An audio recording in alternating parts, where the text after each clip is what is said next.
வணக்கம். இன்றைக்கி குக்கிங் அலப்பறையில் ஈஸியான சிம்பிளான ஒரு பாம்பே சட்னி தான் வைக்க போகிறோம். அது எப்படி வைக்கலாம் பார்க்கலாம் வாங்க.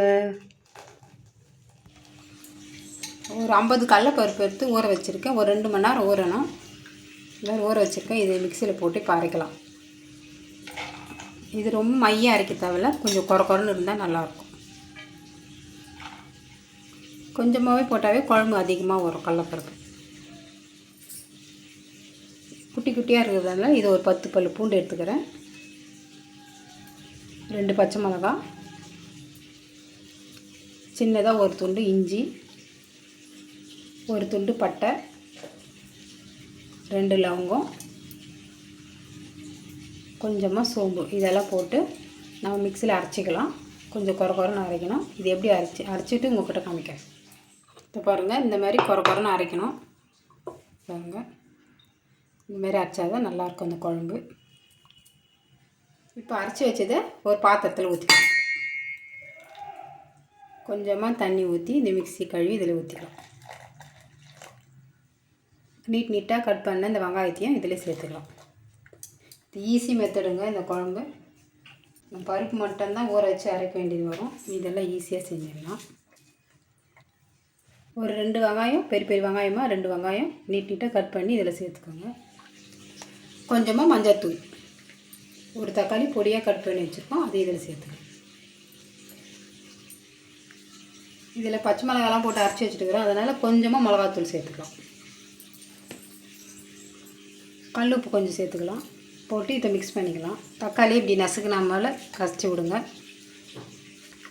இது நல்லா மிக்ஸ் பண்ணிக்கணும். இந்த வெங்காயம் எல்லாம் இப்படி பிரித்து விடுங்க. எல்லாம் மிக்ஸ் ஆகிடுச்சு. இப்போ தண்ணி ஊற்றிக்கலாம்.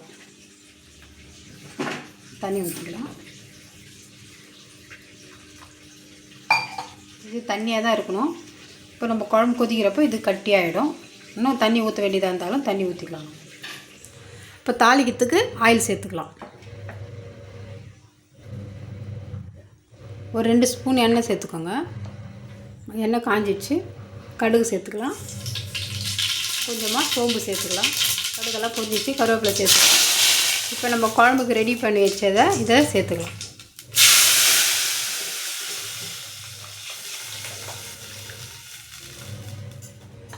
தண்ணி கொஞ்சம் தாராளமாக வைங்க. இது கொச்சு இதுவாகிடும், திக்காகிடும். அதேமாரி பாத்திரத்தையும் தாராளமாக வைங்க. பொங்கிடும். இது ரொம்ப பொங்கி ஊற்றும். மிக்ஸ் பண்ணி விட்டுக்கலாம். தண்ணி இன்னும் கொஞ்சம் சேர்க்க வேண்டியது இருக்குது. இன்னும் கொஞ்சம் சேர்த்துக்கலாம். அவ்வளோதாங்க. இது கொதிக்கணும். இது கொஞ்சம் அடி பிடிக்கும். அதனால் அப்பப்போ கொஞ்சம் இப்படி மிக்ஸ் பண்ணியே விட்டுனுருங்க. இப்போ இந்த ஸ்டேஜிலே கொத்தமல்லியும் போட்டு நம்ம கொதிக்க விட்டுக்கலாம்.